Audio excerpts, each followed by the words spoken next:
Dans les rues pavées de Tours, l'automne de 2019 peint les arbres en teinte mordorée. Le marché aux puces du Vieux-Tours s'étire le long des façades en tuffeau, tandis que les derniers rayons du soleil caressent les étals de brocanteurs. Parmi eux, Mathilde Leroy, 35 ans, professeure d'histoire à l'université François Rabelais, fouille avec cette patience caractéristique des collectionneurs. Ses doigts effleurent de vieux vinyles, des cartes postales jaunies, quand soudain son regard s'arrête sur un objet singulier. Une caméra Nikon F3, modèle professionnel des années 80, repose dans une boîte en carton défraîchi.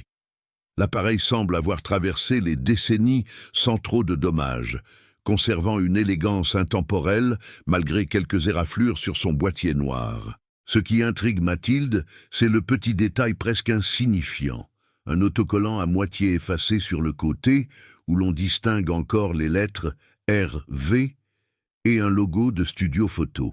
« Combien pour l'appareil ?» demande-t-elle au vendeur, un homme âgé aux mains noueuses. « 50 €. C'est un bon modèle, mais je ne garantis pas qu'il fonctionne encore. » Mathilde examine l'appareil, fait tourner les molettes, vérifie l'obturateur.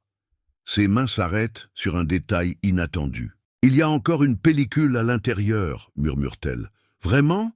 Elle doit être là depuis des années, probablement inutilisable maintenant. » Quelque chose dans cet objet résonne en Mathilde. Peut-être est-ce son penchant pour l'histoire, pour les objets qui racontent une vie. Elle tend 2 billets au vendeur et glisse précieusement l'appareil dans son sac.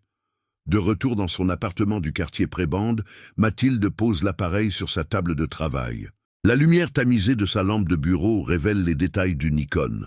Elle l'ouvre délicatement, confirme la présence d'une pellicule à moitié utilisée. Sur le rebord intérieur, un nom est gravé à la main. Richard Valois, Studio Lumière.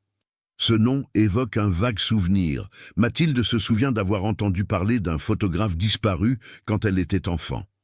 Une histoire locale qui avait marqué la ville pendant quelques semaines avant de s'effacer, comme tant d'autres faits divers. Sa curiosité d'historienne s'éveille.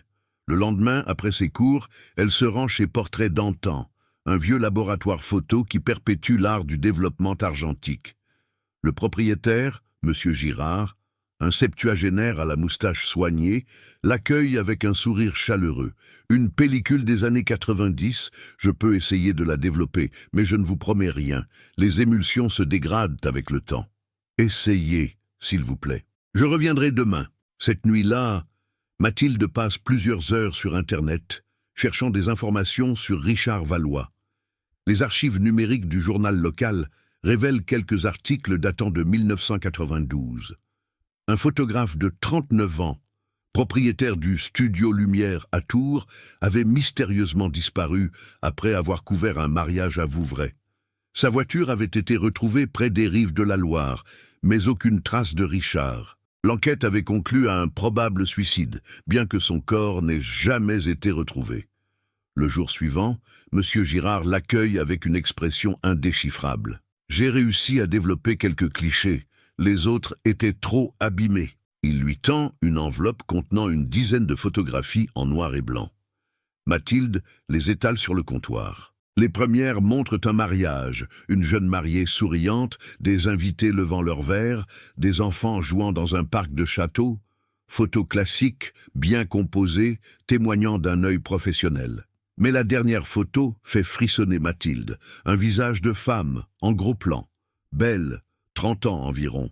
Des yeux intenses fixant l'objectif avec une expression indéfinissable, quelque part entre l'amour et la peur. Au dos, une date. Le 12 septembre 1992, et 3 mots griffonnés à la hâte. « Adèle, pardonne-moi !»« Vous connaissez cette personne ?» demande M. Girard. Mathilde secoue la tête, mais quelque chose dans ce visage lui semble étrangement familier. Elle quitte la boutique, la tête bourdonnante de questions.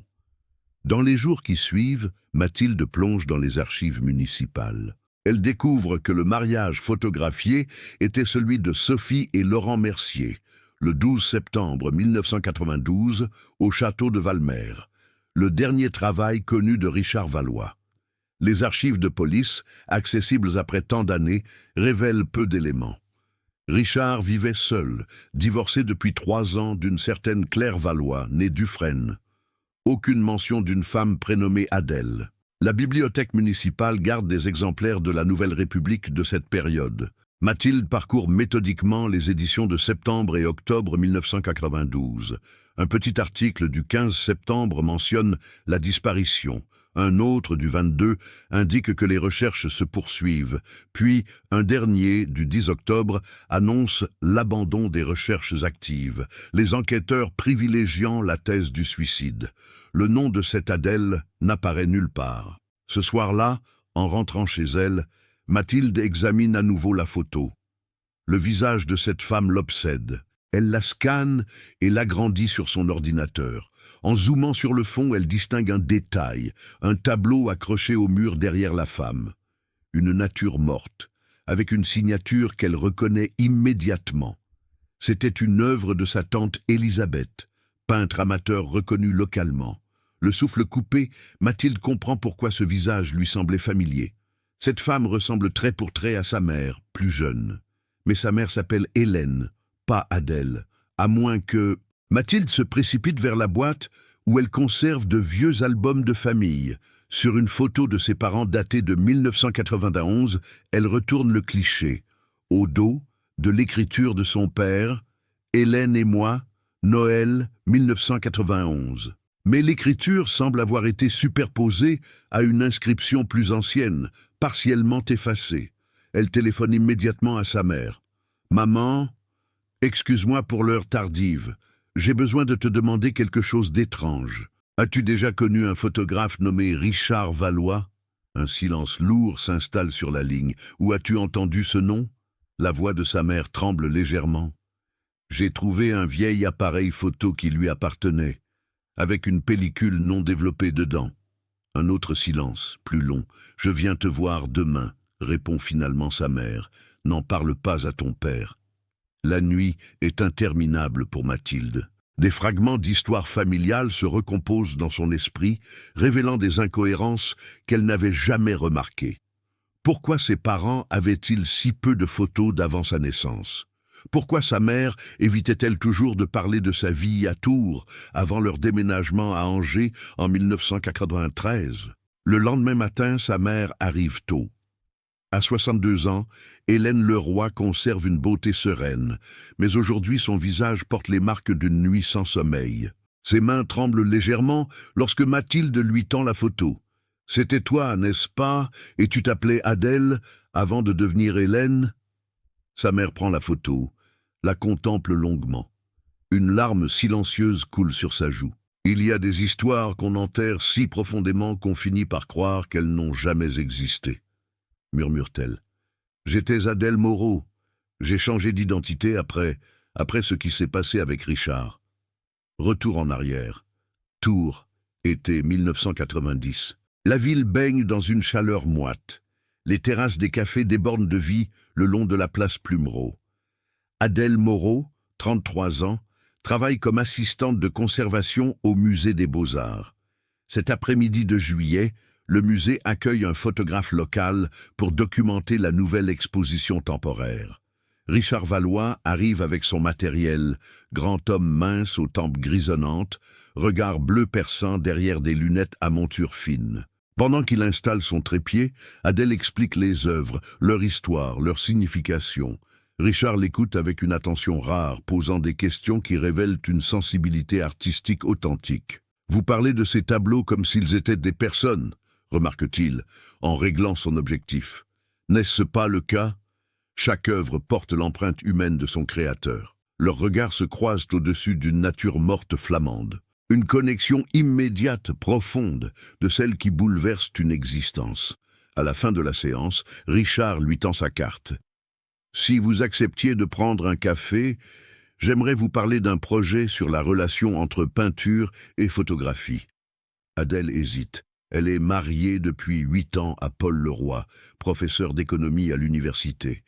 Un mariage stable, mais sans passion, de ceux qui s'installent dans une routine confortable. « Peut-être », répond-elle en glissant la carte dans sa poche.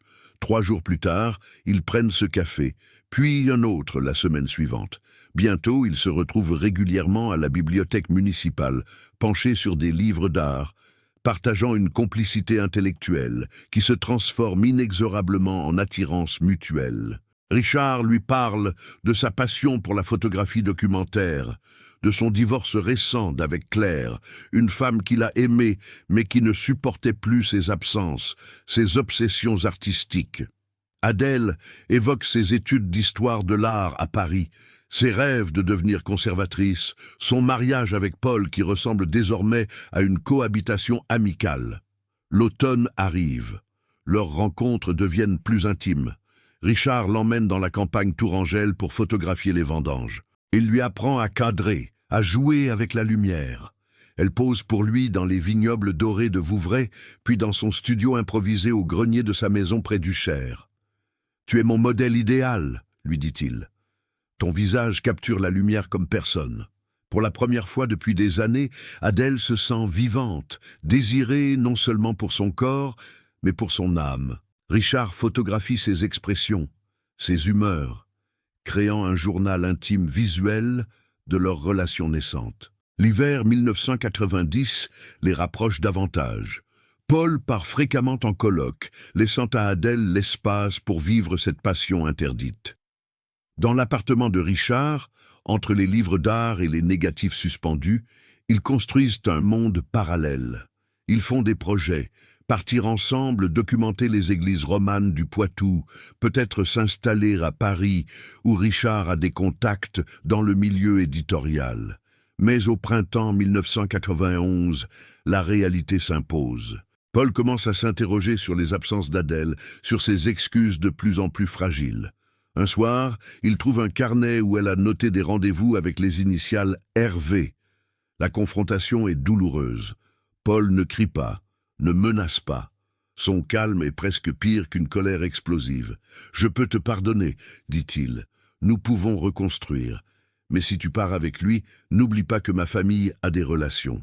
Je ferai en sorte que tu ne trouves plus jamais de travail dans un musée français. » Adèle est déchirée. Elle aime Richard. Mais la perspective de tout perdre, sa carrière, sa réputation, sa sécurité financière, l'effraie. Richard lui-même traverse une période difficile, son studio peinant à rester rentable dans un marché en pleine mutation. Au cours de l'été 1991, Adèle prend la décision de rester avec Paul, de tenter de sauver son mariage. La rupture avec Richard est brutale, sans véritable explication. Elle cesse de répondre à ses appels, évite les lieux qu'ils fréquentaient ensemble. Richard ne comprend pas. Il l'attend pendant des heures devant le musée, lui envoie des lettres qu'elle laisse sans réponse. Sa douleur se transforme en colère, puis en résignation. Il se plonge dans le travail, acceptant tous les contrats qui se présentent, mariage, baptême, photographie d'identité, abandonnant temporairement ses ambitions artistiques. Les mois passent. Adèle apprend qu'elle est enceinte en janvier 1992. Une grossesse inattendue qui semble sceller sa réconciliation avec Paul. Elle se persuade qu'elle a fait le bon choix, que la stabilité vaut mieux que la passion éphémère. Mais le destin joue parfois d'étranges tours. En septembre 1992, alors qu'elle est enceinte de 8 mois, Paul l'emmène au mariage d'un de ses collègues au château de Valmer. En entrant dans la salle de réception, elle se fige. Richard est là, appareil photo en main, engagé comme photographe officiel. Leurs regards se croisent à travers la pièce. Le temps semble s'arrêter. Richard pâlit en voyant son ventre arrondi. Il continue néanmoins son travail, professionnel jusqu'au bout, se déplaçant parmi les invités comme un fantôme, capturant des moments de joie auxquels il ne participe pas. En fin de soirée, alors que Paul discute avec des collègues, Richard s'approche d'Adèle, qui s'est isolée sur une terrasse. « Tu es rayonnante », dit-il simplement, sa voix trahissant une émotion contenue. « Richard, je suis désolé. J'aurais dû t'expliquer. Est-ce que tu es heureuse, au moins ?» La question la prend au dépourvu. Est-elle heureuse? Sa vie avec Paul a repris son cours, confortable, prévisible. Mais chaque jour, elle pense à ce qu'aurait pu être sa vie avec Richard. Je vais avoir un enfant, répond-elle, éludant la question. Une petite fille. Richard hoche la tête, un sourire triste aux lèvres. Il lève son appareil. Une dernière photo pour me souvenir de toi. Elle acquiesce. Face à l'objectif, elle laisse tomber le masque social qu'elle porte depuis des mois, révélant une vérité que seul Richard sait voir. Dans ses yeux, l'amour et le regret se mêlent indissociablement. Le déclic de l'obturateur résonne comme un adieu. « Sois heureuse, Adèle », murmure-t-il avant de s'éloigner.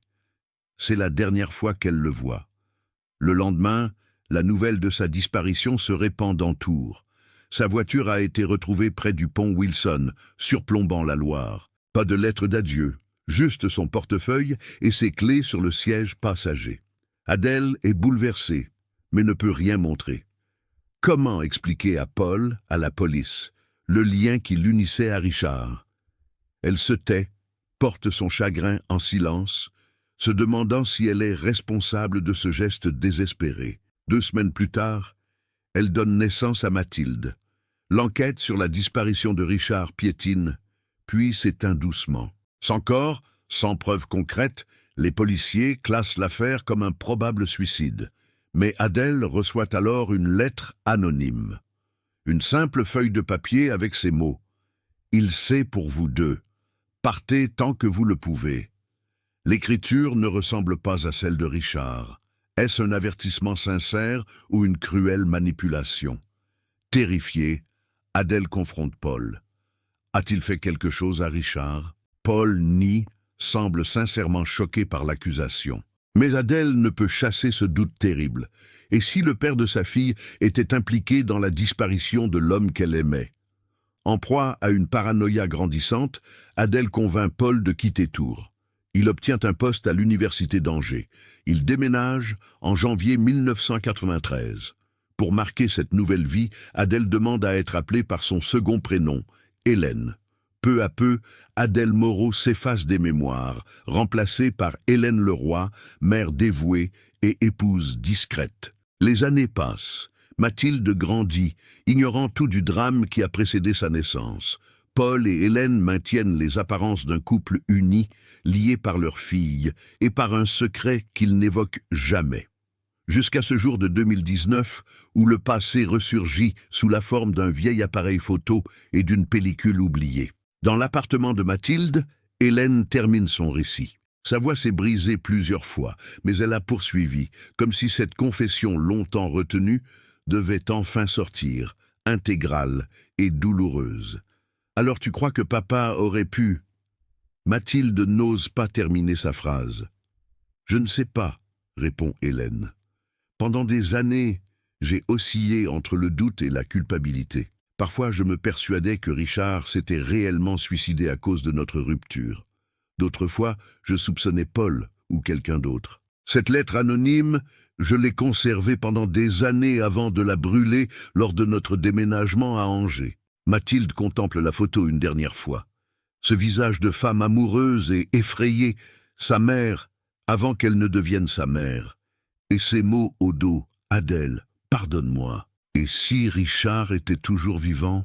murmure Mathilde. « Si cette caméra n'était pas tombée dans la Loire avec lui? S'il avait mis en scène sa disparition ?» Hélène secoue la tête. Après tant d'années, pourquoi n'aurait-il jamais donné signe de vie? Peut-être qu'il l'a fait à sa façon, répond Mathilde en désignant l'appareil photo. Peut-être que cet appareil était destiné à être trouvé. Le téléphone de Mathilde vibre sur la table. Un message de Monsieur Girard, le développeur photo. J'ai réussi à récupérer une image supplémentaire de la pellicule.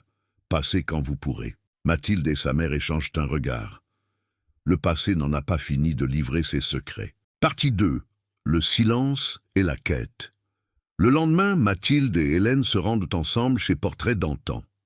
Le petit laboratoire semble figé dans le temps, avec son comptoir en bois patiné et ses murs ornés de photographies sépia.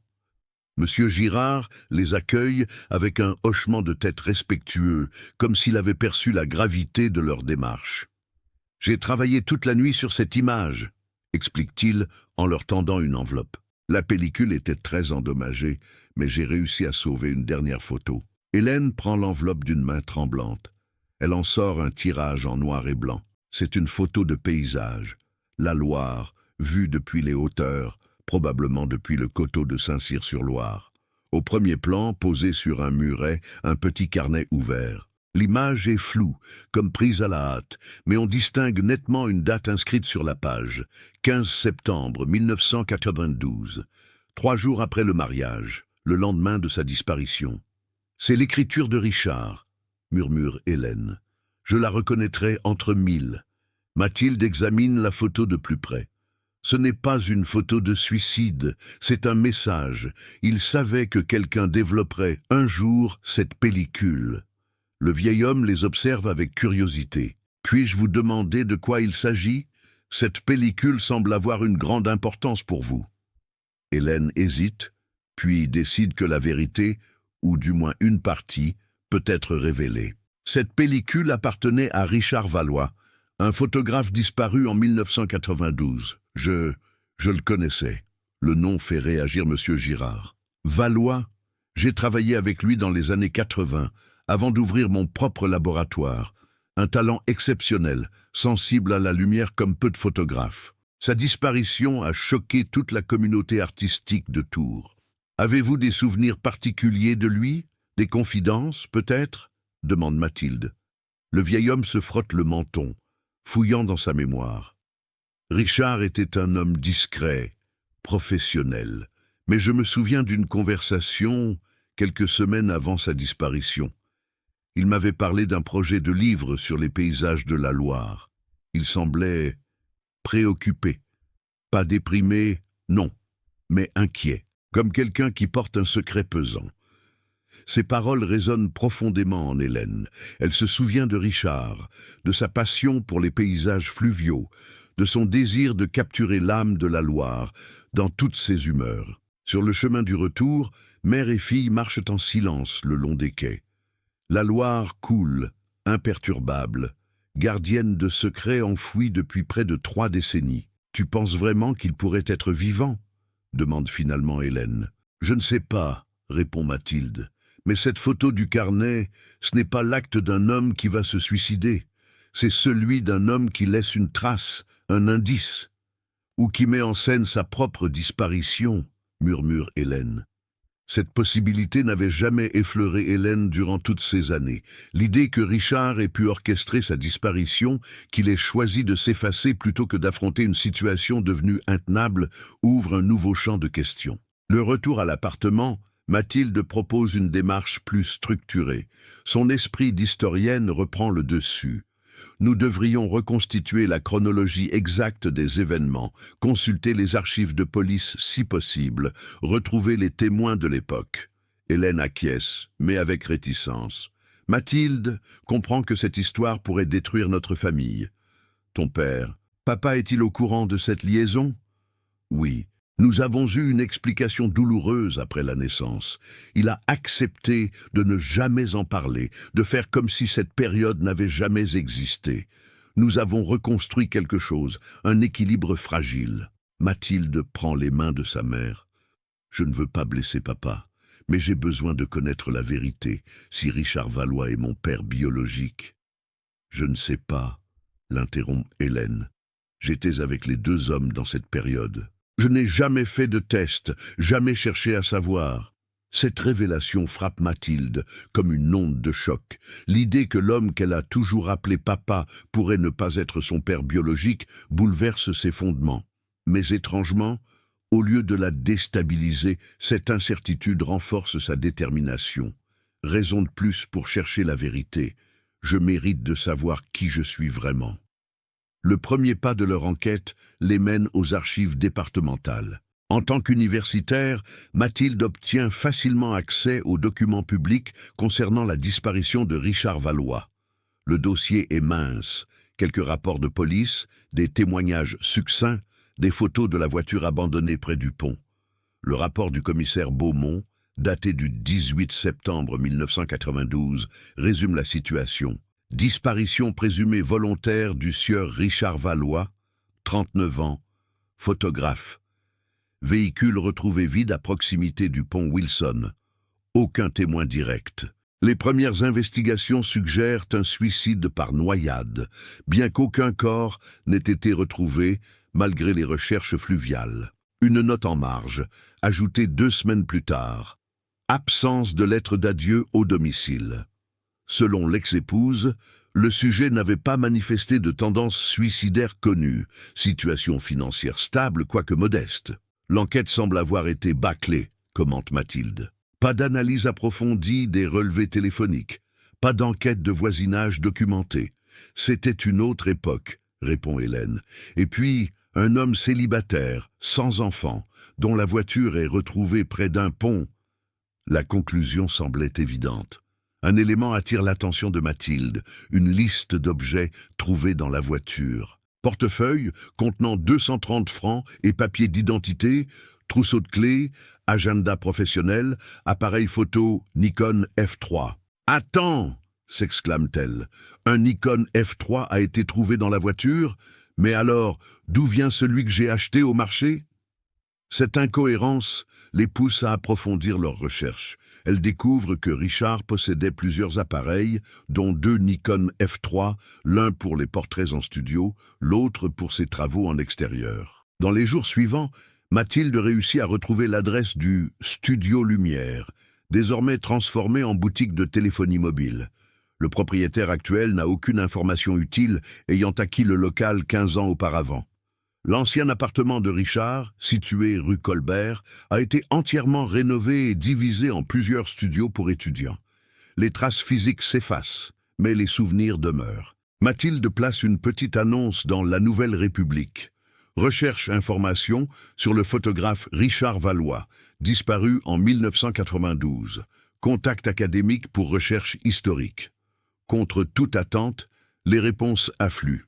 D'anciens clients, des confrères photographes, des personnes qu'il avait simplement croisées dans le milieu culturel tourangeau. L'image qui se dessine est celle d'un homme apprécié, talentueux, parfois tourmenté par ses exigences artistiques, mais jamais dépressif. Parmi ces témoignages, celui de Juliette Darbois, ancienne secrétaire du Studio Lumière, apporte un éclairage particulier.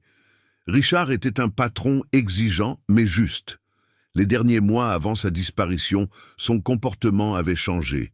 Il recevait des appels qui le mettaient mal à l'aise. Une fois, j'ai surpris une conversation. « Je ne parlerai pas, laissez-moi tranquille. » Il a raccroché dès qu'il m'a vu. Quand j'ai voulu en savoir plus, il m'a dit que c'était une histoire de droit d'auteur, rien de grave, mais son regard disait autre chose. Ce témoignage ouvre une nouvelle piste. Richard était-il menacé ? Par qui et pourquoi? Mathilde décide de contacter Claire Dufresne, l'ex-femme de Richard. Après quelques recherches, elle la localise à Nantes, où elle enseigne la littérature dans un lycée. Au téléphone, Claire se montre surprise mais coopérative. Richard et moi étions séparés depuis 3 ans quand il a disparu. Notre divorce avait été difficile mais pas haineux. Nous avions gardé contact de loin en loin. Sa voix se fait plus hésitante. Environ 2 semaines avant sa disparition, il m'a appelé, très agité. Il m'a demandé si je conservais encore les négatifs d'un reportage qu'il avait réalisé en 1989 sur le développement immobilier en Touraine. Je lui ai dit que non, que tout était resté chez lui lors de notre séparation. Il a semblé soulagé et inquiet à la fois. « Pensez-vous qu'il aurait pu mettre en scène sa disparition ?» demande Mathilde. Un long silence au bout de la ligne. Je n'y ai jamais pensé sérieusement, mais Richard avait cette capacité à réinventer sa vie. Avant la photographie, il avait été assistant réalisateur, puis enseignant.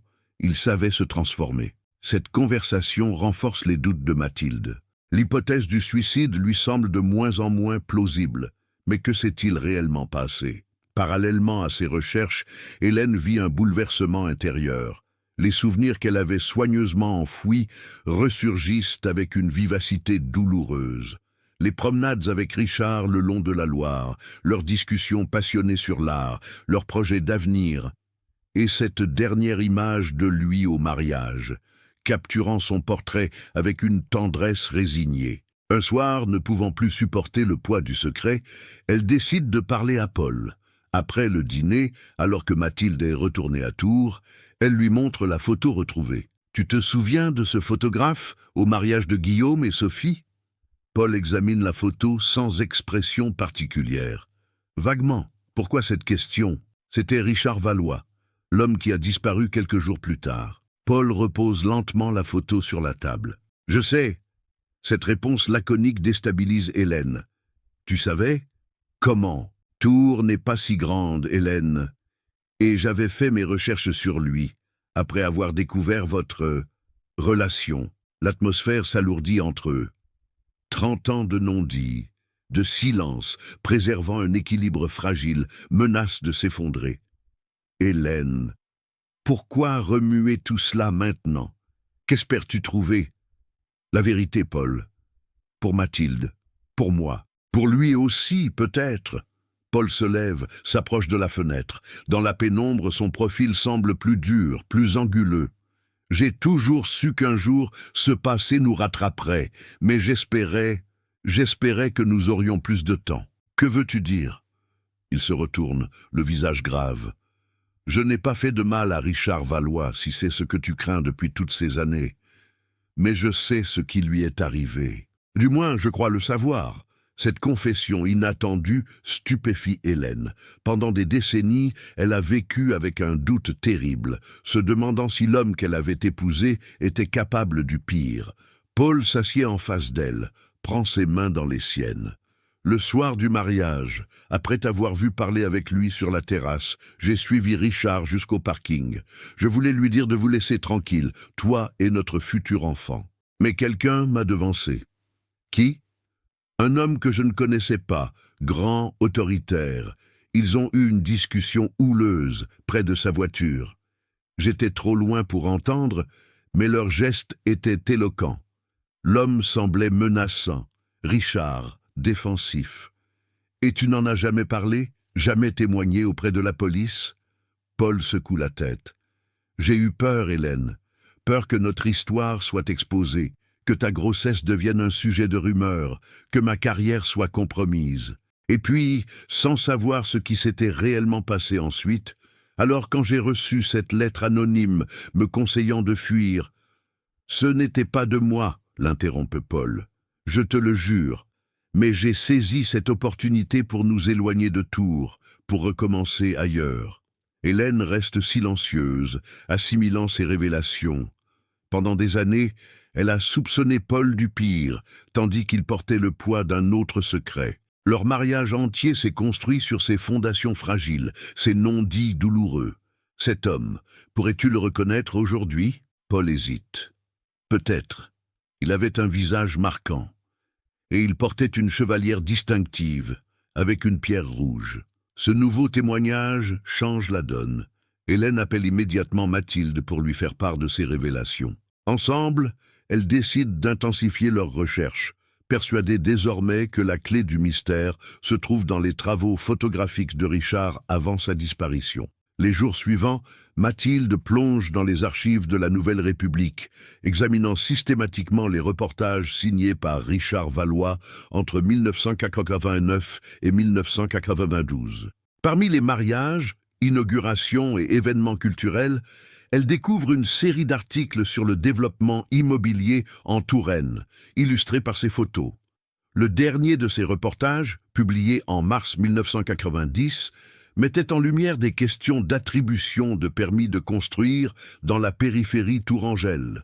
Un nom revient régulièrement dans ces articles, Jacques Marsac, promoteur immobilier, influent et président de la Chambre syndicale des constructeurs. Sur une photo de cocktail, Mathilde le reconnaît. Un homme élancé, au visage sévère, portant une chevalière avec une pierre rouge. Cette découverte galvanise les deux femmes. Elles apprennent que Marsac, aujourd'hui âgé de 78 ans, vit toujours à Tours, retiré des affaires, mais toujours influent dans les cercles économiques locaux. Approcher directement cet homme puissant serait risqué. Mathilde opte pour une stratégie plus subtile. En utilisant ses contacts universitaires, elle organise un colloque sur l'évolution urbaine de Tours depuis les années 90, invitant d'anciens acteurs du développement local, dont Jacques Marsac. Le jour du colloque, l'amphithéâtre de l'université est comble. Mathilde présente un exposé neutre, factuel, illustré par des photographies d'époque, certaines signées Richard Valois, sans mentionner spécifiquement son nom. Du coin de l'œil, elle observe Marsac, assis au 3e rang. Son visage reste impassible, même lorsqu'une photo du chantier controversé de 1990 apparaît à l'écran. Lors du cocktail qui suit, Mathilde s'arrange pour se retrouver près du promoteur. Elle se présente simplement comme historienne, intéressée par l'évolution architecturale de la ville. « Vos photographies d'archives sont remarquables », commente Marsac. Certaines me semblent familières. Plusieurs proviennent des archives de photographes locaux, répond Mathilde avec une nonchalance étudiée. Richard Valois, notamment, vous connaissiez son travail ? Un imperceptible tressaillement anime le visage de Marsac.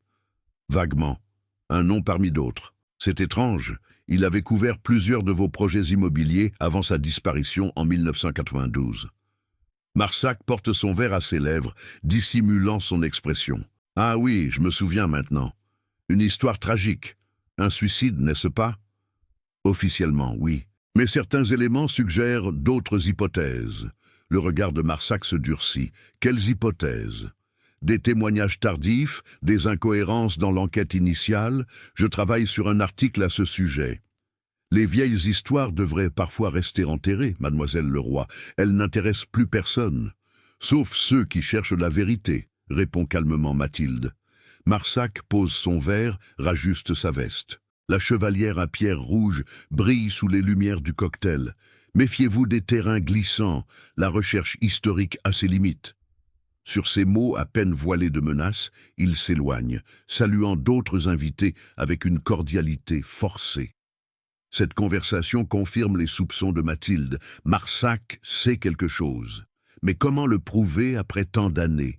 La réponse vient d'une source inattendue. Quelques jours après le colloque, Mathilde reçoit un appel anonyme. « J'ai vu votre nom dans le journal, associé à des recherches sur Richard Valois.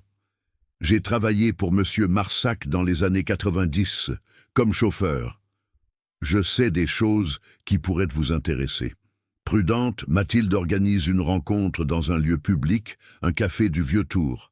L'homme qui se présente, Antoine Mercier, a une 60aine d'années et le regard inquiet de ceux qui portent un secret pesant. « Je n'ai jamais parlé de cela à personne », commence-t-il. « Marsac était un patron exigeant, parfois brutal. J'étais son chauffeur, mais aussi son homme à tout faire. » Il raconte comment, en septembre 1992, Marsac l'a appelé en pleine nuit, lui demandant de le retrouver d'urgence près du pont Wilson. Quand je suis arrivé, il était seul, agité. Il m'a ordonné de conduire jusqu'à une propriété qu'il possédait à la campagne, près de Savonnières. Pendant le trajet, il a passé plusieurs appels téléphoniques, parlant à voix basse. Mathilde l'écoute, le cœur battant. « Avez-vous vu Richard Valois cette nuit-là » Antoine secoue la tête. « Non. Mais le lendemain, j'ai dû nettoyer la voiture de Marsac. Il y avait un appareil photo sur la banquette arrière, un Nikon, et des taches sombres sur le tapis de sol. » Des taches ? De quel genre ? Je ne suis pas sûr. Il pleuvait cette nuit-là, ça aurait pu être de la boue. Mais Marsac semblait particulièrement anxieux que je nettoie tout à fond. Ce témoignage, bien qu'indirect, est la première preuve tangible d'un possible lien entre Marsac et la disparition de Richard. Mais sans plus d'éléments, il reste insuffisant pour ouvrir une enquête officielle. C'est alors que Mathilde a une inspiration. Si Richard documentait les activités de Marsac, il devait conserver des preuves quelque part. Et si l'appareil photo au marché aux puces n'était pas une coïncidence ? Si Richard avait délibérément dissimulé des preuves, attendant qu'elles soient découvertes, elle retourne voir le brocanteur qui lui a vendu l'appareil. Après quelques hésitations, il admet avoir acquis tout un lot d'objets photographiques lors du débarras d'une maison à Saint-Cyr-sur-Loire, quelques mois auparavant. La propriétaire était décédée, une vieille dame sans héritier. J'ai acheté en bloc tout ce qui se trouvait dans son grenier. Mathilde obtient l'adresse de cette maison, désormais habitée par un jeune couple. Avec leur permission, elle inspecte le grenier, à la recherche d'indices que le brocanteur aurait pu manquer. Sous une latte du plancher dissimulée avec soin, elle découvre une boîte métallique contenant des négatifs soigneusement rangés et un petit carnet. Le carnet est celui qui apparaît sur la dernière photo développée. À l'intérieur, des notes cryptiques, des dates, des initiales. Et sur la dernière page, une phrase qui fait frémir Mathilde. « Si vous trouvez ceci, contactez Me Dubois. Il saura quoi faire. » Me Dubois, notaire à Tours, est décédé depuis longtemps. Mais son étude existe toujours. Le successeur, intrigué par cette histoire, accepte de consulter les archives. Il découvre un testament scellé, laissé par Richard Valois, avec instruction de ne l'ouvrir que sur présentation du carnet portant sa signature. Le testament contient une lettre et une clé de coffre bancaire. La lettre explique que Richard avait découvert, lors d'un reportage, des preuves de corruption impliquant Marsac dans l'attribution de marchés publics. Des photos compromettantes, des enregistrements de conversations, des documents confidentiels. Lorsque Marsac avait compris que Richard possédait ces preuves, les menaces avaient commencé. « J'ai refusé de céder au chantage », écrit Richard. « Mais après avoir croisé Adèle au mariage, j'ai compris qu'elle pourrait être en danger par ma faute. J'ai décidé de disparaître, de mettre en scène mon suicide pour protéger ceux que j'aimais, tout en dissimulant les preuves en lieu sûr. » La lettre s'achève sur ces mots. « Si vous lisez ceci, c'est que quelqu'un a trouvé mon appareil et suivi la piste que j'ai laissée. J'ignore combien d'années se seront écoulées, si justice peut encore être rendue. Mais la vérité mérite d'être connue. Le coffre bancaire, ouvert en présence d'un officier de justice, contient des photographies compromettantes, des microcassettes d'enregistrement et des documents prouvant un système de corruption qui impliquait, au-delà de Marsac, plusieurs personnalités politiques locales de l'époque. Armée de ces preuves, Mathilde contacte un journaliste d'investigation de la presse nationale, préférant éviter les médias locaux potentiellement liés au réseau d'influence tourangeau. L'affaire éclate comme une bombe. Marsac est placé en garde à vue, confronté à des preuves accablantes.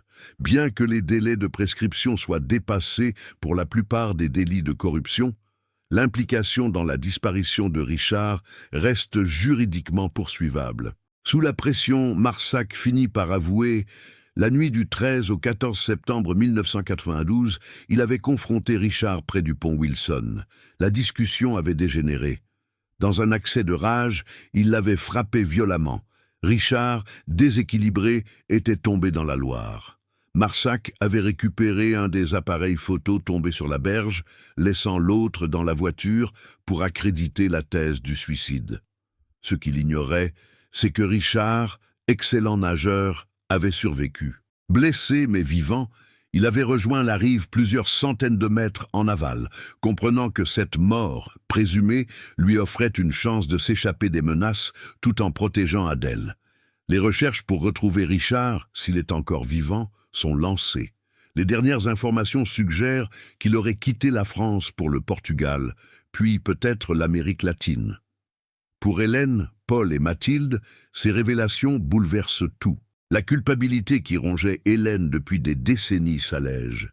Elle n'était pas responsable du suicide de Richard. Paul est soulagé que ses soupçons d'alors soient confirmés, même s'il regrette son silence.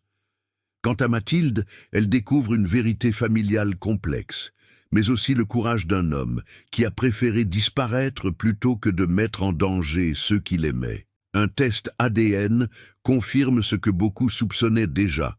Paul n'est pas le père biologique de Mathilde. Cette révélation, loin de les séparer, renforce leur lien. « Tu seras toujours mon père, lui dit-elle, celui qui m'a élevé, qui m'a aimé. » Un mois après ces révélations, alors que l'automne part à nouveau tour de couleurs flamboyantes, Mathilde reçoit une carte postale du Brésil.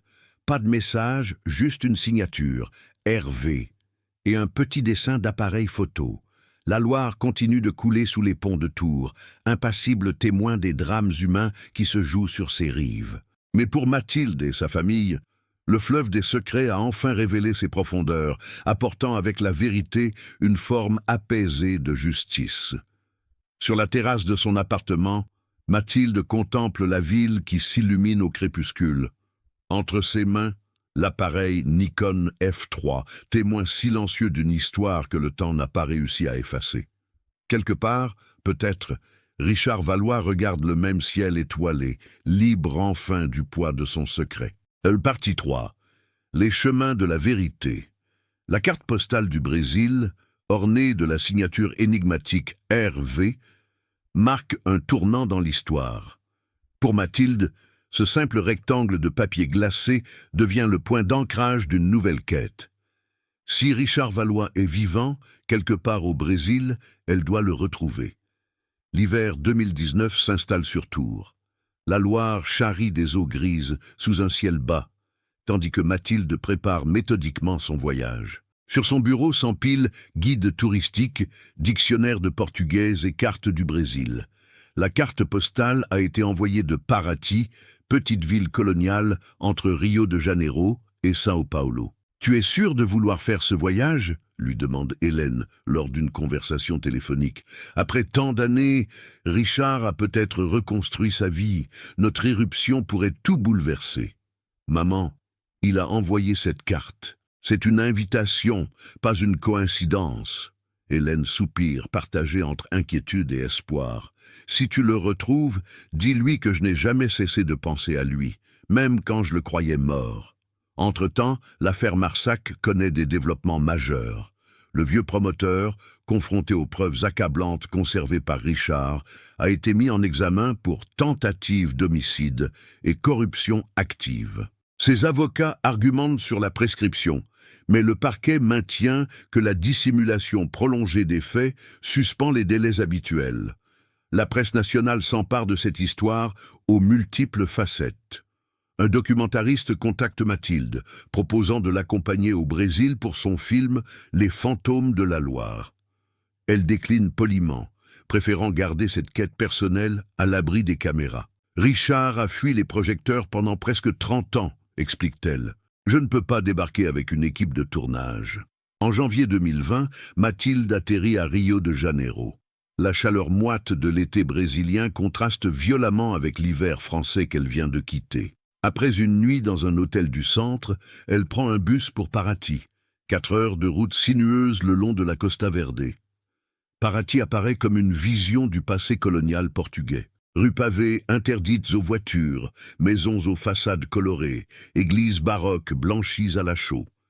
La ville, nichée entre mer turquoise et montagnes verdoyantes, semble un refuge idéal pour qui cherche à disparaître tout en restant connecté au monde. Mathilde s'installe dans une pousada du centre historique. Sa stratégie est simple, explorer méthodiquement la communauté des expatriés français et des artistes locaux. Un photographe français installé depuis 30 ans dans la région ne passerait pas inaperçu dans cette petite ville culturelle. Sa première journée d'enquête l'amène à la galerie d'art municipale. Parmi les œuvres exposées, aucune photographie signée Valois ou portant les initiales Hervé. Le conservateur, un Brésilien affable parlant un français approximatif, secoue la tête quand elle mentionne ce nom. Nous avons plusieurs photographes français qui exposent régulièrement, mais aucun Valois. Les jours suivants sont consacrés à une exploration systématique des galeries privées, ateliers d'artistes et cafés culturels. Paraty, avec son statut de ville littéraire UNESCO, attire de nombreux créateurs du monde entier. Mathilde montre discrètement une ancienne photo de Richard, obtenue dans les archives de la Nouvelle République, tout en étant consciente que 30 ans ont dû transformer considérablement son apparence. C'est au 5e jour, dans une librairie francophone du quartier historique, qu'elle obtient sa première piste sérieuse. « Ricardo Valente ?» répond la libraire, une Française expatriée depuis 20 ans. Bien sûr, il vient souvent ici. Il vit en retrait dans une maison sur les hauteurs de Trindade à une 20aine de kilomètres. C'est un photographe de nature, très respecté localement. Le cœur de Mathilde s'accélère. Ricardo Valente, un nom suffisamment proche de Richard Valois pour éveiller les soupçons tout en offrant l'anonymat nécessaire pour une nouvelle vie. A-t-il publié des livres? La libraire lui montre un ouvrage grand format, Mata Atlântica, lumière de la forêt brésilienne. Les photographies sont saisissantes. Jeux d'ombre et de lumière dans la canopée, brume matinale sur les montagnes, faune sauvage capturée avec une sensibilité remarquable. L'auteur est crédité comme R. Valente, sans photo ni biographie détaillée.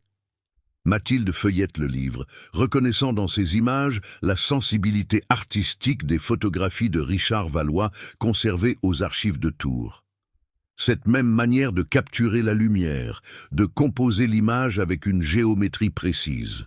La libraire lui donne des indications pour rejoindre Trindade, petit village de pêcheurs devenu lieu de villégiature pour voyageurs en quête d'authenticité. Ricardo vient en ville tous les mercredis pour son cours de photographie à l'école d'art.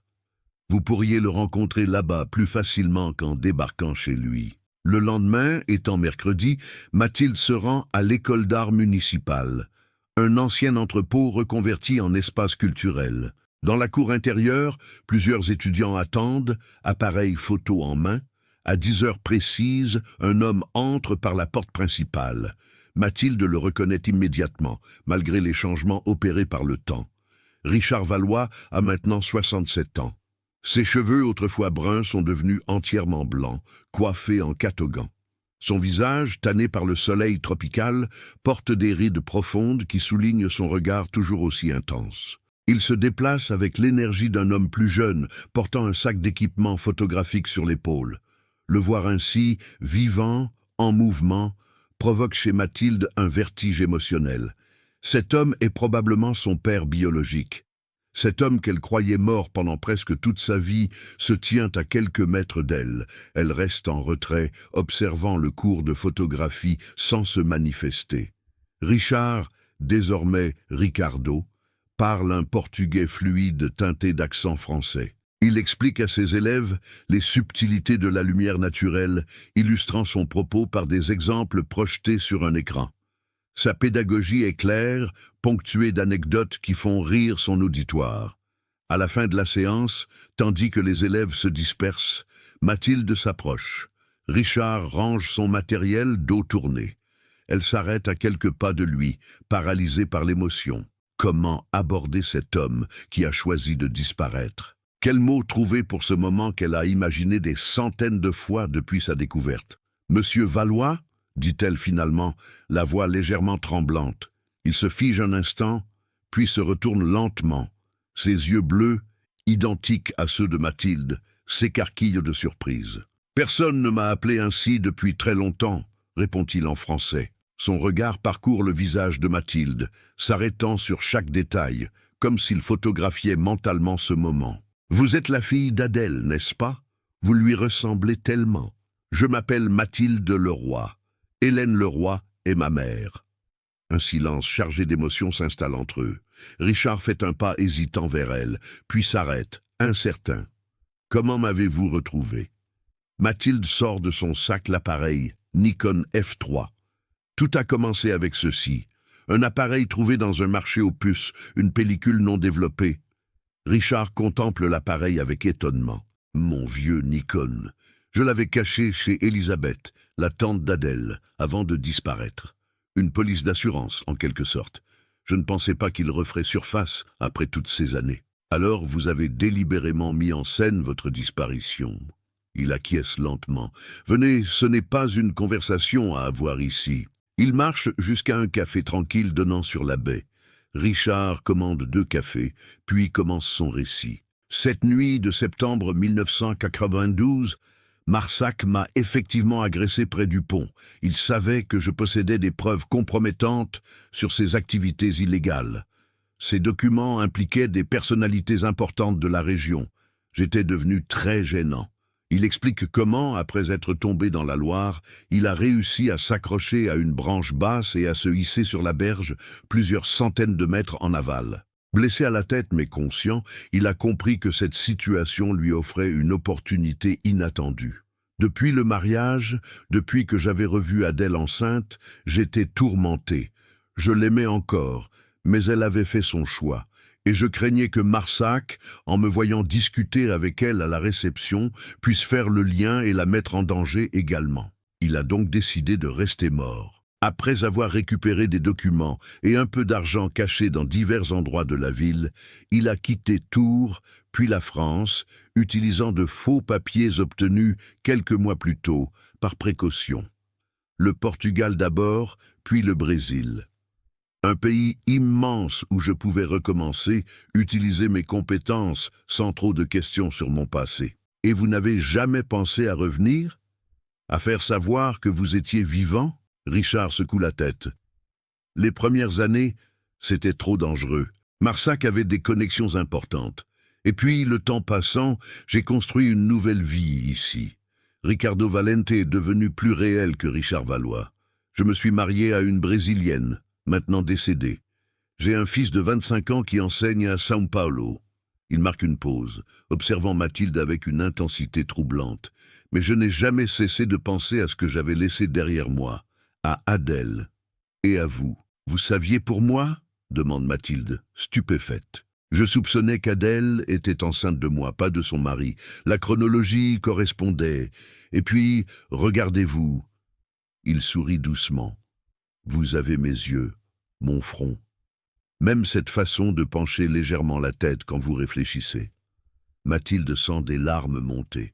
Toute sa vie, elle s'est demandé d'où venaient certains de ses traits, certaines de ses inclinaisons qui semblaient étrangères à sa famille connue. Pourquoi avoir envoyé cette carte postale, après tant d'années? J'ai suivi l'affaire Marsac sur Internet. Quand j'ai vu que les preuves que j'avais cachées avaient refait surface, j'ai compris que quelqu'un avait dû suivre ma piste. Le nom de l'historienne mentionné dans les articles, Mathilde Leroy, ne pouvait pas être une coïncidence. Ils passent l'après-midi ensemble, partageant 30 années de vie parallèle. Richard montre à Mathilde des albums photos de sa vie brésilienne. Elle lui raconte son enfance à Angers, ses études, sa carrière. Une connexion étrange s'établit entre eux, mélange de familiarité génétique et de distance imposée par l'absence. « Voulez-vous rencontrer votre demi-frère » demande Richard. « Raphaël sera à Paraty ce week-end. Il sait tout de mon passé en France, même s'il ignore l'existence possible d'une demi-sœur. » Mathilde accepte avec émotion. Cette famille inattendue qui s'ouvre à elle représente un cadeau bouleversant. Le soir, dans sa chambre d'hôtel, elle appelle sa mère par vidéo. Hélène écoute, les yeux brillants, le récit de cette rencontre. « Comment va-t-il » demande-t-elle finalement, la voix légèrement tremblante. « Il va bien, maman. Il n'a jamais cessé de penser à toi. » Mathilde hésite, puis ajoute « Il aimerait te parler si tu le souhaites. » Hélène porte une main à ses lèvres. « Après tout ce temps, oui, bien sûr que je le souhaite. Et papa, comment prend-il tout cela ?» Étonnamment bien, je crois qu'il est soulagé que la vérité soit enfin connue. Cette histoire nous a pesé pendant trop longtemps. Pendant ce temps, à Tours, l'affaire Marsac connaît un rebondissement inattendu. L'ancien promoteur, placé en détention provisoire, accepte de collaborer avec la justice en échange d'un allègement de peine. Il révèle un système de corruption qui impliquait plusieurs élus locaux et entrepreneurs dans les années 90. Cette collaboration stratégique n'efface pas la gravité des faits. Tentative d'homicide sur Richard, menaces, corruption active. À 78 ans, Jacques Marsac fait face à une fin de vie en disgrâce, ses actions passées détruisant le patrimoine familial et la réputation qu'il avait si soigneusement construit. Le juge d'instruction, intrigué par cette affaire hors norme, contacte Mathilde au Brésil. La nouvelle que Richard Valois est vivant crée une situation juridique complexe. Techniquement, Marsac ne peut plus être poursuivi pour meurtre ou tentative de meurtre, puisque la victime a survécu. Mais l'agression reste qualifiable, et surtout, la découverte que Richard a été contraint à l'exil par peur des représailles ajoute une dimension supplémentaire au dossier. Accepterait-il de témoigner ? Demande le juge. Sa déposition pourrait être recueillie par les autorités brésiliennes sans nécessiter son retour en France. Mathilde transmet la demande à Richard. Sa réaction est mitigée. Pendant 3 décennies, j'ai été Ricardo Valente. Revenir officiellement à la vie en tant que Richard Valois, c'est une démarche qui aura des conséquences importantes. Il hésite, pesant les implications. Son fils, Raphaël, arrivé entre-temps à Paraty, l'encourage à témoigner. « Paix, c'est l'occasion de fermer ce chapitre, de rétablir ton véritable nom. Et puis, j'aimerais connaître cette partie française de notre famille. » La rencontre entre Mathilde et Raphaël est empreinte d'une émotion particulière. Ce jeune homme aux traits métissés, parlant un français teinté d'accent brésilien appris de son père, représente une branche familiale dont elle ignorait l'existence quelques jours auparavant. « J'ai toujours su que mon père cachait une part de son passé », explique Raphaël. Ses longues mélancolies quand il regardait l'océan. Maintenant, je comprends mieux. Richard accepte finalement de témoigner officiellement. Par vidéoconférence sécurisée, il dépose devant le juge d'instruction français, racontant en détail les événements de 1992, la corruption découverte, les menaces reçues, l'agression près du pont et sa décision de disparaître pour protéger Adèle, Hélène et l'enfant à naître. Son témoignage, corroboré par les preuves matérielles découvertes dans le coffre et les aveux partiels de Marsac, scelle définitivement le sort judiciaire de ce dernier. Mais au-delà de l'aspect pénal, c'est tout un pan d'histoire locale qui est réécrit. Plusieurs projets immobiliers des années 90, toujours debout dans le paysage tourangeau, apparaissent désormais comme les fruits d'un système corrompu. Le procureur annonce que Richard Valois peut rentrer librement en France. Il n'est accusé d'aucun délit, sa disparition volontaire n'étant pas un crime en soi. Sa situation administrative sera régularisée, son acte de décès annulé. « Vais-je rentrer ?» se demande Richard, contemplant le coucher de soleil depuis sa terrasse, surplombant la baie de Paraty. « Après tant d'années, qu'irai-je chercher là-bas ?» Mathilde, assise à ses côtés, respecte son questionnement. « Tu n'es pas obligé de décider maintenant. Mais maman aimerait te revoir. » Une semaine plus tard, Hélène arrive à son tour au Brésil. À 63 ans, elle a traversé l'Atlantique pour retrouver l'homme qu'elle a aimé dans une autre vie. Paul, dans un geste de grande élégance morale, a encouragé ce voyage. « Certaines histoires doivent trouver leur conclusion », a-t-il dit simplement. « Va le retrouver, parle-lui. Je serai là à ton retour. » La rencontre entre Hélène et Richard se déroule sur une plage déserte, à l'aube. Mathilde les observe de loin, leur laissant l'intimité nécessaire à ces retrouvailles improbables. Ils marchent longtemps côte à côte, leurs silhouettes se détachant sur le sable doré. Parfois ils s'arrêtent, se font face, gesticulent. D'autres moments, ils progressent en silence, absorbés par la résurrection d'émotions enfouies. Plus tard, Hélène confiera à sa fille « C'était comme parler à un fantôme devenu chair. Familier et étranger à la fois. Nous avons pleuré, ri, évoqué ce qui aurait pu être. Mais nous avons aussi célébré ce qui a été, nos vies séparées qui ont produit 2 enfants merveilleux. » Les jours suivants voient naître une configuration familiale inédite. Mathilde, Hélène, Richard et Raphaël partagent des repas, des excursions, des conversations qui tissent lentement les fils d'une relation nouvelle, sans modèle préexistant. Ils ne cherchent pas à recréer une famille conventionnelle, mais à honorer les liens qui les unissent désormais. Richard et Hélène parlent longuement de Paul, cet homme qui a élevé Mathilde comme sa propre fille, maintenant l'équilibre familial pendant 3 décennies. « Je lui dois beaucoup », reconnaît Richard. « Sans lui, sans sa présence, qui sait ce que vous seriez devenus, toi et Mathilde ?» Ces paroles touchent profondément Hélène, confirmant que l'homme qu'elle a aimé autrefois possède toujours cette générosité qui l'avait séduite. Pendant ce temps, à Tours, le procès Marsac s'ouvre dans une atmosphère électrique. La salle d'audience est comble. Les médias nationaux couvrent l'événement. L'histoire de ce photographe ressuscité, après 28 ans, fascine le public, dépassant le cadre d'une simple affaire de corruption locale. Les avocats de Marsac tentent une dernière manœuvre, arguant que le témoignage de Richard Valois, donné depuis le Brésil, ne respecte pas toutes les garanties procédurales du droit français. Le tribunal rejette cet argument, confirmant la validité du témoignage recueilli selon les conventions d'entraide judiciaire internationale. Le verdict tombe après 2 semaines de procès.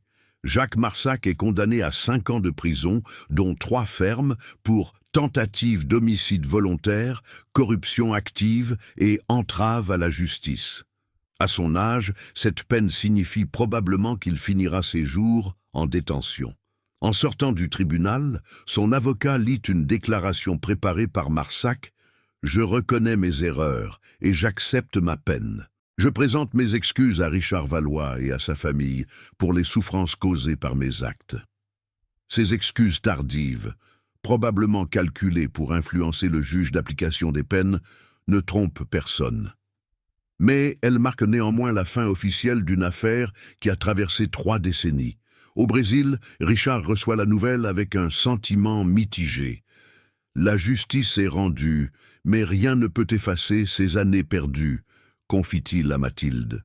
Je ne ressens ni joie, ni satisfaction, juste un soulagement que la vérité soit enfin reconnue. Avant de repartir pour la France, Mathilde, Hélène, Richard et Raphaël organisent une séance photo sur la plage. Richard installe son trépied, règle son appareil, un Nikon moderne, successeur digital de ses fidèles F3. La technologie change, mais pas l'œil, sourit-il en composant le cadre. La photo les montre tous les 4, illuminés par la lumière dorée du soleil couchant. Leurs visages reflètent une sérénité nouvelle, comme si cette réunion improbable avait apaisé une blessure collective. De retour à Tours, Mathilde retrouve son appartement, ses cours à l'université, sa vie quotidienne. Mais tout semble différent, comme si les couleurs étaient plus vives, les contours plus nets. La résolution de ce mystère familial lui a offert une nouvelle perception d'elle-même. Paul l'invite à dîner, seul à seul. Dans un restaurant tranquille des bords de Loire, il lui parle avec une franchise inédite. « J'ai toujours su, au fond de moi, que tu n'étais probablement pas ma fille biologique. La chronologie, certains traits physiques, mais dès ta naissance, dès que je t'ai tenue dans mes bras, cette question est devenue secondaire. Tu étais ma fille, point final. » Mathilde serre sa main avec émotion. « Tu seras toujours mon père. Rien ne changera cela, je sais. Mais je veux que tu te sentes libre d'explorer cette nouvelle relation avec Richard. C'est ton droit, et je le respecte. » Cette conversation marque un tournant dans leur relation. Une maturité nouvelle fondée sur l'honnêteté plutôt que sur les non-dits qui avaient caractérisé la vie familiale pendant tant d'années. Le printemps 2020 apporte une nouvelle surprenante. Richard annonce son intention de revenir en France pour quelques mois. Pas pour s'y réinstaller définitivement, sa vie est désormais au Brésil, mais pour renouer avec son pays natal, exposer ses photographies et passer du temps avec sa fille récemment découverte. Son arrivée à Tours crée un petit événement médiatique. Le « photographe ressuscité », comme l'ont surnommé certains journaux, attire curiosité et sympathie. La municipalité, désireuse de tourner la page des scandales liés à l'affaire Marsac, lui propose d'organiser une exposition rétrospective au Musée des Beaux-Arts, le même où il avait rencontré Adèle en 1990. L'exposition « Deux vies, deux lumières » présente en parallèle ses photographies françaises des années 80-90 et ses œuvres brésiliennes plus récentes. Le contraste est saisissant. Les images, tourangelles, souvent urbaines, jouent sur les reflets de la Loire et la pierre calcaire. Les Brésiliennes explosent de couleurs tropicales, de textures forestières, d'horizons marins. Lors du vernissage, Richard, élégant dans son costume clair, se tient aux côtés de Mathilde, Hélène et Paul. Cette configuration familiale atypique suscite quelques regards curieux, mais surtout une admiration pour cette capacité à transcender les blessures du passé. Un critique d'art national écrit « Au-delà de leur valeur esthétique indéniable, les photographies de Valois-Valente racontent une histoire de résilience, d'adaptation et de renaissance. Chaque image porte en elle la trace d'un homme qui a su transformer l'exil forcé en exploration créative. » Pendant son séjour français, Richard loge dans un petit appartement loué dans le vieux Tours. Il redécouvre sa ville natale, note les changements, s'émeut des permanences. Chaque rue, chaque place porte une mémoire qu'il partage avec Mathilde lors de longues promenades. Ici, j'ai photographié les inondations de 1982. Là, j'avais mon premier studio, à peine plus grand qu'un placard à balai. Ces récits tissent progressivement une nouvelle histoire familiale, où le passé n'est plus un secret douloureux, mais un héritage assumé. Raphaël vient à son tour visiter la France, découvrant avec émerveillement cette moitié de ses origines. Paul et lui développent une relation inattendue, fondée sur un respect mutuel et l'amour qu'ils portent à Mathilde. « C'est étrange », confie Raphaël à sa demi-sœur. « J'ai grandi comme fils unique, et soudain, à 25 ans, je découvre non seulement une sœur, mais toute une nouvelle famille. » L'été approche, et avec lui le moment du retour de Richard au Brésil. Avant son départ, il organise un dîner d'adieu dans un restaurant surplombant la Loire. La terrasse offre une vue imprenable sur le fleuve qui a failli lui coûter la vie et qui, paradoxalement, a permis sa renaissance. « Je ne sais pas quand je reviendrai, » dit-il en levant son verre.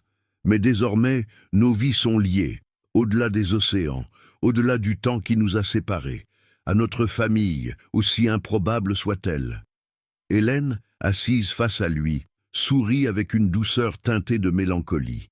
« Au chemin que nous n'avons pas pris et à ceux que nous avons suivis. Ils nous ont tous menés ici, ensemble ce soir. » Après le dîner, Richard et Mathilde s'attardent sur le pont Wilson, où tout avait commencé et failli se terminer cette nuit de septembre 1992. Les lumières de la ville se reflètent dans les eaux noires de la Loire. « J'ai passé tant d'années à fuir mon passé, » murmure Richard. « Maintenant, je réalise que j'aurais peut-être dû revenir plus tôt, affronter mes peurs. »« Le timing était peut-être parfait, » répond Mathilde. « Plus tôt, les structures de pouvoir qui protégeaient Marsac auraient pu te mettre en danger. Plus tard, nous n'aurions peut-être jamais découvert la vérité. Tu as probablement raison. » Chaque histoire a son rythme propre, comme chaque photographie a son temps d'exposition idéal. Ils contemplent en silence le fleuve qui coule, impassible témoin des drames humains. « Que vas-tu faire maintenant ?» demande Richard. « Cette affaire a changé ta vie aussi. » Mathilde sourit. « J'ai commencé à écrire un livre sur toute cette histoire. Pas seulement l'enquête criminelle, mais l'aspect humain.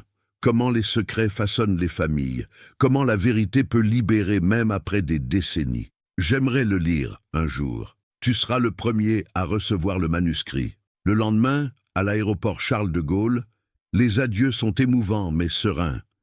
Ce n'est pas une séparation définitive, juste une nouvelle configuration de leur relation. Richard promet de revenir pour Noël. Mathilde et Raphaël prévoient de se retrouver à Rio, l'été suivant. Avant de passer la sécurité, Richard prend une dernière photo du groupe. « Pour immortaliser ce moment », dit-il en vérifiant le résultat sur l'écran numérique. Finalement, c'est peut-être ça le rôle d'un photographe, capturer ces instants où la vie se révèle dans toute sa complexité. De retour à Tours, Mathilde classe méticuleusement les nombreuses photos prises pendant ces mois intenses. Dans son bureau, l'appareil Nikon F3 occupe désormais une place d'honneur, non plus comme énigme à résoudre, mais comme symbole d'une histoire familiale enfin révélée. En rangeant ses notes, elle tombe sur la transcription d'une conversation avec M. Girard, le développeur photo qui avait traité la pellicule originale. « Les photographies sont comme des fantômes », avait-il dit. Elles capturent un instant qui n'existe déjà plus au moment même où l'obturateur se referme. Mais contrairement aux vrais fantômes, elles nous offrent une trace tangible du passé, une preuve que ces moments ont réellement existé. Ces paroles résonnent profondément en Mathilde. Les photographies de Richard n'ont pas seulement documenté des événements, elles ont préservé une vérité qui, sans elles, aurait été perdue à jamais. Elles ont servi de pont entre les époques, entre les vies séparées par l'océan et les années. L'affaire Marsac connaît un épilogue inattendu à l'automne 2020. L'ancien promoteur, incarcéré à la prison de la Santé, décède d'une crise cardiaque. Sa mort suscite peu d'émotions publiques, son image étant désormais indissociable du système de corruption qu'il avait orchestré. Pour Richard, cette nouvelle marque la fin définitive d'une époque. « Je ne ressens aucune joie », écrit-il à Mathilde dans un long email. « Juste la sensation étrange que le cercle s'est refermé. Pendant près de 30 ans, cet homme a été une ombre planant sur ma vie, même à 10 000 kilomètres de distance. Maintenant, cette ombre s'est dissipée. Le livre de Mathilde, intitulé La pellicule du temps, est publié au printemps 2021. Ce récit mêlant enquête historique et exploration des dynamiques familiales rencontre un succès critique et public. Plusieurs maisons d'édition étrangères acquièrent les droits de traduction, y compris au Brésil. Lors d'une séance de dédicace à la Fnac de Tours, une femme âgée s'approche de Mathilde. « Je suis Claire, l'ex-femme de Richard. Je voulais vous remercier d'avoir écrit cette histoire avec tant d'humanité. Richard et moi avions nos différends, mais je suis heureuse qu'il ait trouvé une forme de paix et qu'il vous ait retrouvé. » Cette rencontre inattendue élargit encore le cercle des connexions familiales. Claire accepte l'invitation à dîner chez Mathilde, apportant avec elle d'anciennes photos de Richard jeune, des anecdotes sur leurs années de mariage, complétant un peu plus le portrait de cet homme aux multiples vies. À Noël 2021, toute la famille élargie se réunit dans la maison de Richard, à Trindade. Paul a d'abord hésité à venir, craignant que sa présence ne crée un malaise. Mais Mathilde a insisté, et Richard lui-même a envoyé une invitation chaleureuse. « Sans toi, Paul, notre famille ne serait pas complète. Tu as été un père pour Mathilde quand je ne pouvais pas l'être. Cette place ne se perd jamais. » Ces vacances brésiliennes deviennent une célébration de la résilience familiale, de cette capacité humaine à transcender les blessures pour construire des relations nouvelles.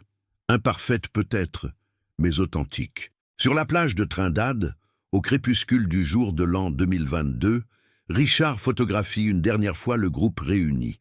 Mathilde et Raphaël au centre, Hélène et Paul de part et d'autre, lui-même visible dans l'ombre portée sur le sable.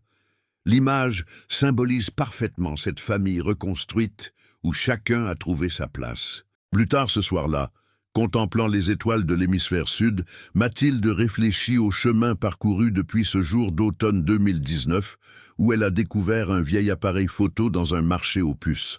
La vérité n'a pas toujours été facile à entendre. Elle a bouleversé des certitudes, révélé des failles, imposé des remises en question douloureuses. Mais elle a aussi libéré des énergies bloquées, permis des rencontres improbables, ouvert des horizons inattendus. Comme l'a écrit Mathilde dans la conclusion de son livre, les secrets de famille sont comme des photos non développées. Ils contiennent des vérités latentes qui, exposées à la lumière, peuvent d'abord éblouir, choquer ou désorienter. Mais une fois l'image fixée, elle nous offre une vision plus claire de qui nous sommes réellement et des liens invisibles qui nous unissent à travers le temps et l'espace. La pellicule trouvée dans l'appareil de Richard a fait bien plus que résoudre une affaire criminelle. Elle a révélé la permanence des liens humains au-delà des séparations, la possibilité de rédemption après les erreurs, la force libératrice de la vérité après le long silence des années. Comme le dit un vieux proverbe que Richard a inscrit sur la dernière page de son album photo familial, la vérité peut attendre, car elle a toute la vie devant elle.